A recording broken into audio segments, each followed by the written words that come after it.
Laidą remia oro kondicionieriai Nordis išmaniam namų vėsinimui. Laidą remia RSD Auto, viskas automobiliui. Auto detalių parduotuvių tinklas visoje Lietuvoje ir internete. Tik šią savaitę ypatingas pasiūlymas.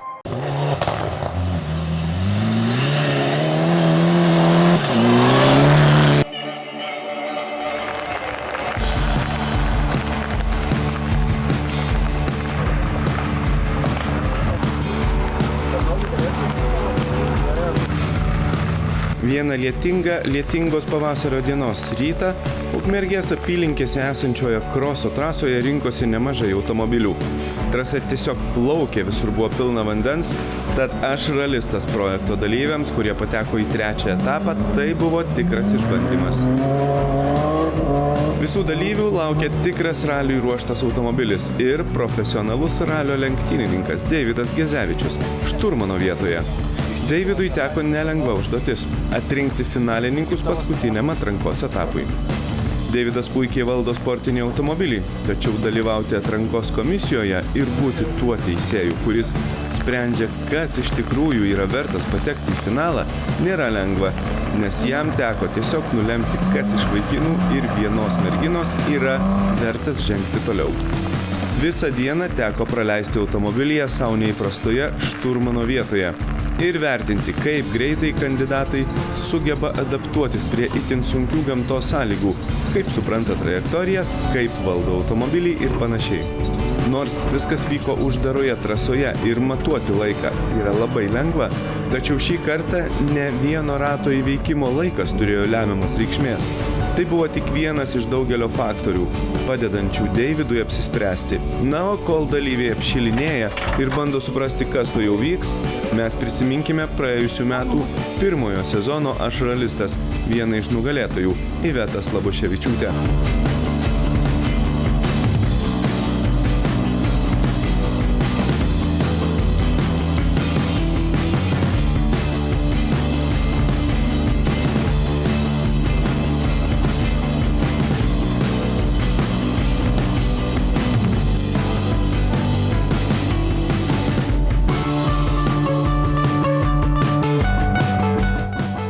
Iveta yra, jeigu galima taip sakyti, lenktynininkų šeimos atstovė. Jos tėtis lenktyniavo ralyje ir žiedinėse lenktynėse, jos brolis lenktyniauja, todėl ir ji visada buvo šalia lenktynių ir, žinoma, užsikrėtė šiuo virusu. Lenktyniauti ji pradėjo vos 12 metų. Ji dalyvaudavo motorolerių lenktynėse. Taip, jums nepasigirdo. Buvo metas, kai motorolerių lenktynės pas mus buvo visai populiarios. Čia man buvo 14 gal metų, 15. Vėliau Iveta šalia savęs kaip šturmanė pasisodino jos tėtis Raimundas ir kelis metus jie lenktyniavo ralio čempionate. Ir jiems neblogai sekėsi. 18 metų išlindau su tėčiu, išsiprašiau. Tai buvau gal dar 11 klasiai. Važiavo brolis ir norėjau ir aš, tai prašiau tėčio, prašiau, gavau mašiną, 18 metų progą dovanų ir išlėkiau su draugais į slalomus dalyvauti, dragus, bet norėjau kažko daugiau rimčiau, tai prašiausi pas tėtį į ralį, kad išsivežtų ir išsivežė, pavyko. Turmanavau kažkiek metų, dar būdavo tokie Širvintų raliai. Vėliau raliai augo ir dalyvių gausėjo ir visa kita. Ir labai gerai mums tėčių sekėsi iš tikrųjų. Atsimenu, skrydį vieną turėjom, už kurį gavom net prizą dovanų. Ta prasme, nuo tramplino šokom aukštai. Žodžiu, sekėsi gerai labai ir paskui kažkaip dar ir į žiedą perėjom. Buvo periodas ir žiedinių lenktynių. Slaboševičių šeima turėjo žiedinėms lenktynėms paruoštą Volkswagen Polo ir lenktyniaudavo visa šeima įvairiose ilgų distancijų žiedinėse lenktynėse. Svarbiausias startas, žinoma, būdavo Aurum 1006 km lenktynės. Ir važiuodavom irgi visa šeima, aš, brolis ir tėtis. Tai buvo patys smagiausi laikai. Žiauriai smagu buvo ir visai gerai sekėsi. Ir beje, Kačergoj su poliuku turėjau savo pirmą stogą. Savo rankom. Iš ąžuolo išeidama. Tai va, buvo labai smagu ir paskui iš Poliuko perėjau į BMW. Su BMW dizeliniu važiavau. Tame tarpe dar ir šturmanavau kitiems vairuotojams. Ir, taip ir po truputį tos lenktynės vis viena po kitos vijo ir... Raimundas, Marius ir Iveta nuolat stovėdavo ant podiumo. Nemažai prizinių vietų klasėje buvo iškovota. Tačiau prie ralio automobilio vairo Iveta taip ir nesėdėjo, kol neprasidėjo projektas Aš ralistas. Ji dalyvavo pirmajame mūsų realybės šou sezone ir pateko į finalą. Skiriau dėmesį vaikui ir pamiršau varžybas. Tada pasiauginau vaiką ir supratau, kad negaliu aš ramiai sėdėti ir stebiu tas varžybas ir delniukus niešti ir vis kirba kažkas viduj. Ir tada po truputį grįžau į kartingų varžybas. Kelis metus kartingais važiavau varžybose. Ir tada atsirado Aš ralistas projektas. Ir štai jame atsiradau aš ir taip ralis grįžo į mano gyvenimą. Deja, projekto ji nelaimėjo, liko antra, tačiau sutiko sėsti į šalia nugalėtojo esančią šturmano vietą. Tačiau pamažu noras pačiai vairuoti nugalėjo. Kol projekto nugalėtojas Gytis vairuodavo Lietuvos ralio čempionate, o Iveta skaitydavo jam stenogramą, per laisvus savaitgalius jau Iveta važiuodavo į ralio sprintus ir vairuodavo pati. Na, o šį sezoną ji pradėjo jau kaip vairuotoja Lietuvos ralio čempionate. Eina savo kaip užkabina. Beprotiškai. Aš tai jaučiuosi kaip, nežinau, kaip suvaikėjus, kaip prisimenu, kai tėtis buvo, gerokai jaunesnis, kai pradėjo ralį ir atrodė, išprotėjęs žmogus, tai ką tas ralis, kas tas lenktynės. Tai dabar aš taip jaučiuosi, man kažkoks kosmosas yra, aš svaigstu apie tą ralį, aš ištisai galvoju, kalbu ten šeimą užknisu ir vaiką, ir žodžiu, ir panašiai. Tai žiauriai užkabina ir būtent vairuot. Ir matau, kad aš galiu, bet yra kažkokių tų vidinių baimių, kurios mane stabdo. Tai žiauriai noriu su joms sutvarkyti, nugalėti. Ir tikiuosi, kad šitas sezonas tam ir bus, padės man, žodžiu, susitvarkyti ir perlipti. Ji konkuruoja su greičiausiais šalies sportininkais. Kol kas vyksta dar tik mokymosi procesas, mergina žengia tik pirmuosius žingsnius, tačiau pamažu, bet užtikrintai greitėja. Šiemet mano pagrindinis tikslas yra greitėti. Ir tikrai ne podiumai, ne prizinės vietos, bet greitėti tiek, kad pati jausčiausi savimi patenkinta. O tai yra į dopą kokių 13 sekundžių kaip minimum.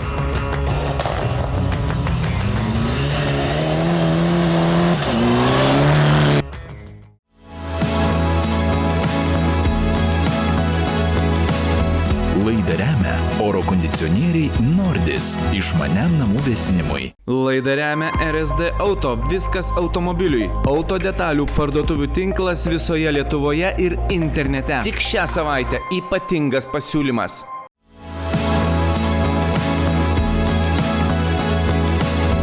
Laidą remia oro kondicionieriai Nordis išmaniam namų vėsinimui. Laidą remia RSD Auto, viskas automobiliui. Auto detalių parduotuvių tinklas visoje Lietuvoje ir internete. Tik šią savaitę ypatingas pasiūlymas.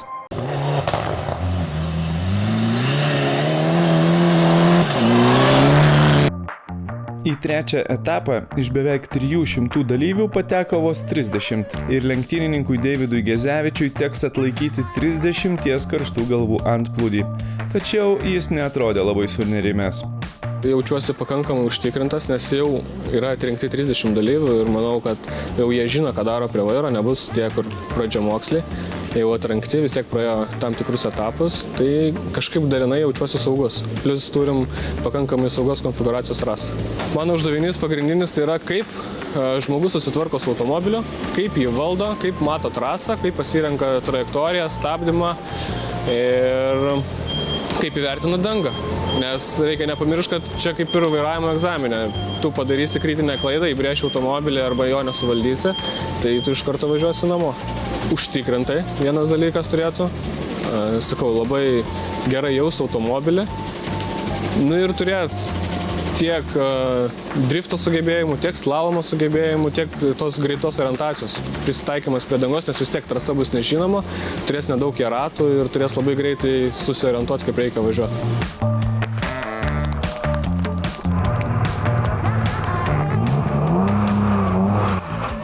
Na ir prasidėjo.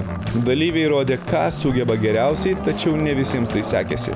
Vieni darė klaidas, kiti važiavo gerokai per lėtai, treti iš viso nesuprato, ką čia veikia ir atrodė tarsi iškritę iš medžio. Tačiau išbandymas buvo ekstremalus ir dėja negailestingas.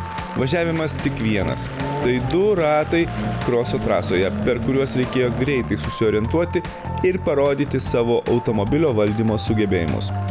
Iš 30 dalyvių tik 5 patenka į finalą, taigi konkurencija milžiniška. Tačiau tuo pat metu ir prizas neįtikėtinas, taigi buvo dėl ko kovoti.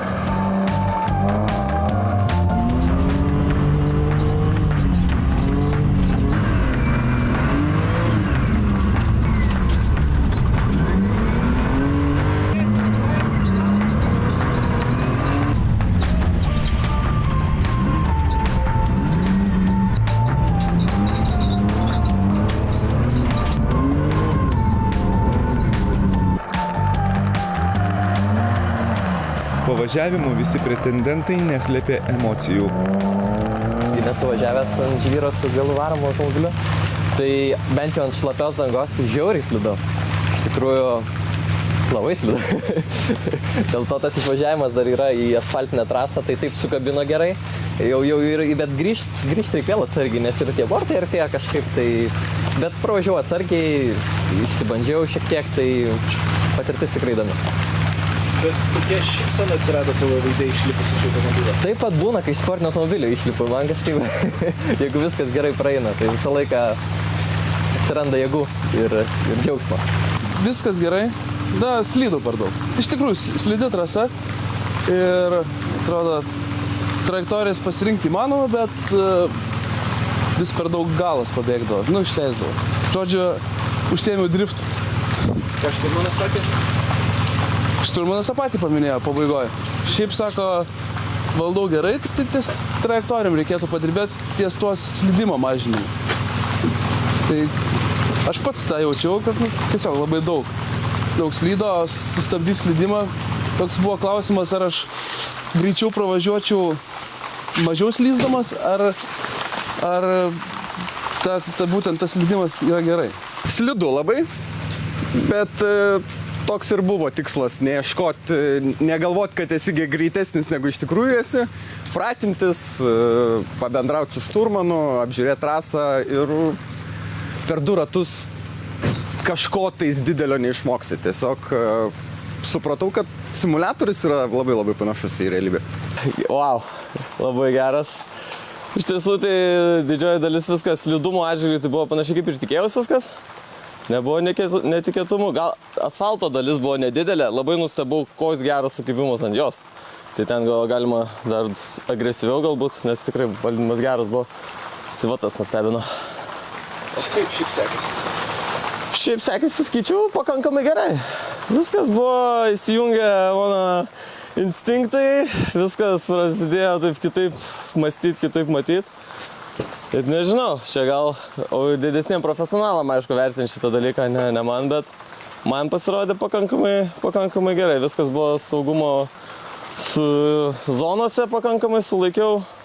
Gal vienoje vietoje buvo jau metę galą taip, kad jau biškį įsitempiau, bet atmečiau viską, pagavau, viskas gerai. Tai taip, visai sakyčiau, ok, I'm happy. Plaukiam, ieškojom trajektorijų, kur sausas žvyras, ieškoti, kad neplaukėt po purvą, tai būtent reikėjo ieškoti tos geriausios trajektorijos, kad ko geriau temptų tas automobilis ant sauso.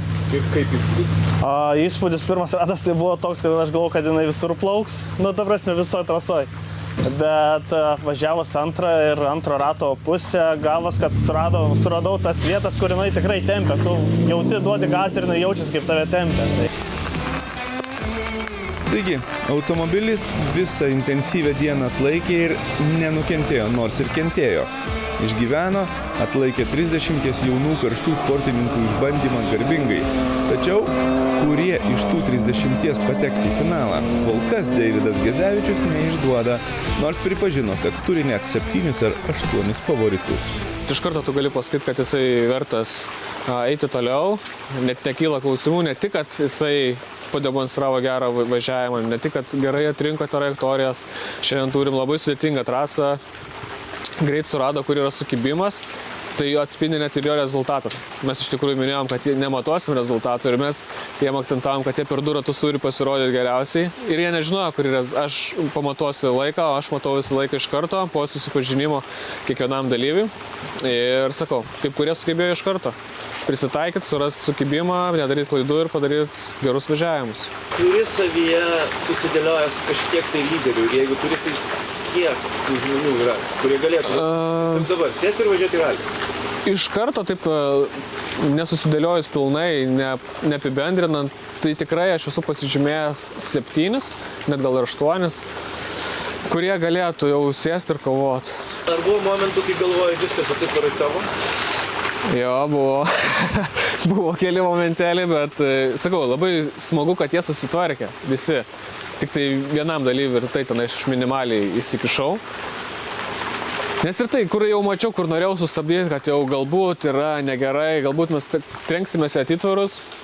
Ai, tiek jau buvo, jau žinai, tiek sukorė žmogus kelio, tegul pasivažinėjai. Tarp tų 30 kandidatų kai kurie turėjo ralio gerbėjams labai gerai žinomas pavardės. Sveiki, aš Benas Strumskis. Esu Mantas Pupius. Tai kadaise žinomų ralio lenktynininkų vaikai. Štai Beno Strumskio tėtis Arūnas kažkada savo ryškiai mėlynų Subaru tiesiog terorizavo visus konkurentus. Užtikrintai, greitai ir svarbiausia stabiliai važiuojantis Strumskis nuolat būdavo tarp lyderių bendroje ralio įskaitoje. Turbūt sunku suskaičiuoti, kiek taurių yra iškovojęs Arūnas. O dabar jo pėdomis ima sekti ir jaunėlis Benas. 17 gal metų buvo. Taip, sako, aš apsisprendžiau, žinai. Galvoju, įdomu. Sako, aš daugiau nebegrosiu. Man taip kažkaip, neįti tikėta, neįti ne, bet vis tiek netikėta buvo, žinai. O tai ką tu darysi? Tėti, aš noriu ralį važiuoti. Oi, kai galvojau. Tikrai nedariau spaudimo, bet matai, vis tiek augo kartu šalia. Visą laiką šalia, visur persismelkė. Persidavė ir viskas. Ir aš jau jo laikyti irgi negaliu. Lygiai taip pat kaip gali stumtel tam tikrų laikų, gali kažką patart, pasakyti, bet taupė vaikas nuo 12 metų. Gal net ne nuo 12, nuo 10. Senelių tėvų gimtadienį, nes aš jam sakau, tu nepirkiok ten čipsų, visokių žaisliukų, visokių ten mažų dalykėlių. Pasitaupyk, sakau, gal kada motociklą užsimanysi rimtą ar mašiną. Ir jis nuo 12 metų įsitaupęs turėjo jau keletą tūkstančių eurų ir jis atnešė ir sakė, tėti, va tokia, kai tu važiavai mašiną, mes susiradę. Ir atidėjo pinigus, aišku, kažkiek dadėjau, nusipirko pats savo mašiną ir po šiai dienai važiuoja. Myli ją, prižiūri pats, tvarkosi. Ir man fain. Aš labai džiaugiuosi vienu dalyku, kurį mane irgi išmokė, kad iš tikrųjų visas autosportas, konkurencija yra ir tai yra šaunu, mes visi kovojame juk dėl tų kelių sekundžių ir taip toliau, bet visos veiklos neturi prasmės, jeigu tai neteikia džiaugsmo. Tai jeigu tai tampa tik tais darbo, tai kokia prasmė tada? Tai aš visada važiuoju pirmiausia su šito. Man turi būti gera, aš turiu jausti kaifą nuo to ir tai yra kaip aistra, sakykime. Ir aš tikrai taip jaučiuosi visą laiką, kaip ir matėt gal praeitą kartą, kai išlipau iš automobilio, pastebėjot, buvo lygiai taip pat. Tai dėl to sakau, neturiu tikslo, kad dabar turiu, jisai laimėjo tiek ir tiek čempionatų, tai aš turiu dabar laimėti vienu daugiau. Ne, šitas nebūtinai, bet norėčiau taip pasiekti nemažiau. Tuo tarpu Manto Pupiaus tėtis Vilmantas dar palyginus neseniai lenktyniavo kadaise itin populiariu tarp 2 ratais varomų automobilių Renault Clio. Dar vienas nuolatinis podiumo lankytojas, tik kitoje klasėje. Beje, Vilmantas dažnai mėgo terorizuoti ir kaimynius.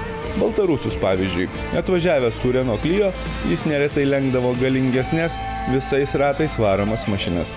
Ralio ta visa istorija man prasidėjo 2000 metais, man jau buvo 30 metų. Tai pakankamai sėkmingai man ten sekėsi, aš negaliu labai skūstis. Tai jo amžius irgi šiai dieną dar pilnai leidžia. Šturmanu nenori būti savo sūnui? Ne. Kodėl? Esu šturmanu buvęs, mano visa ralio karjera prasidėjo nuo šturmanų. Ir aš užtekom pravažiuoti vieną greičio ruožą, netgi mes tam sugedome. Nesėkmingai kažkas ant automobilių buvo, man atrodo, sustabdžiais, kiek pamenu. Tai aš supratau, kad aš negaliu šalia sėdėti ir skaityti ir suprasti, kad aš galiu pravažiuoti geriau. Tai psichologinis momentas yra toksai, žinai, ir gal netgi tėvas per daug gal atsargiai žiūrėtų, per daug spaustų, per daug kažką neleistų jam atsiskleisti. Manau, šturmanas turbūt nepriklausomas žmogus, kuris nesusijęs giminystės ryšiais. Aš mačiau tokį gyvenimą, kuris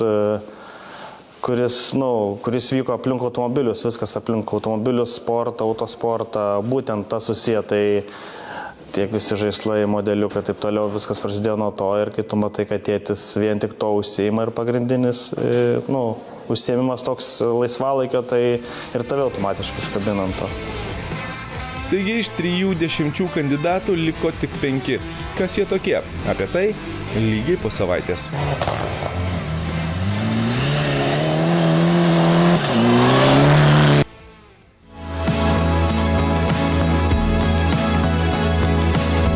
Laidą remia oro kondicionieriai Nordis išmaniam namų vėsinimui. Laidą remia RSD Auto, viskas automobiliui. Auto detalių parduotuvių tinklas visoje Lietuvoje ir internete. Tik šią savaitę ypatingas pasiūlymas.